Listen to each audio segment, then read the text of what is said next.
Shirpur police दलाने अंमली पदार्थांच्या विरोधात मोठी कारवाई केली आहे। शिरपूर तालुक्यातील लाकड्या हनुमान गावाच्या परिसरात तब्बल 3 एकर क्षेत्रावर गांजाची शेती उखडून फेकण्यात धुळे एलसीबी आणि सांगवी पोलिसांना यश आलं आहे। प्राथमिक माहितीनुसार पकडलेल्या ओल्या आणि सुक्या गांजाची किंमत कोट्यावधींच्या घरात आहे।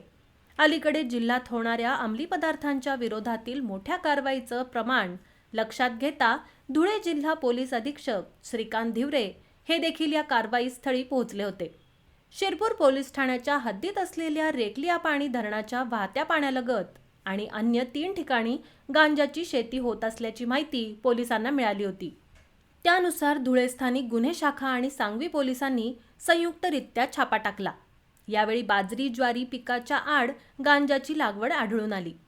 सुमारे 2 ते 3 एकर क्षेत्रात 5 ते 7 फूट उंचीचे गांजाची झाडे आढळली।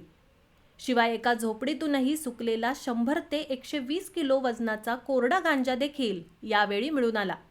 काही महिन्यांपूर्वी याच परिसरात आंतरपीक म्हणून गांजाची शेतीवर स्थानिक गुन्हा अन्वेषण शाखा आणि शिरपूर तालुका पोलीस पथकानं छापा टाकून तब्बल 721 किलो 400 ग्रॅम वजनाच्या 3,10,00,000 रुपये किमतीचा ओला गांजा जप्त केला होता।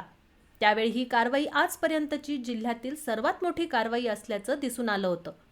मात्र आता याच परिसरात केलेल्या या कारवाईमुळे शेतात गांजा पिकवण्याचे शेतकऱ्यांचं पुन्हा धाडस झाल्याचं दिसून आलं आहे।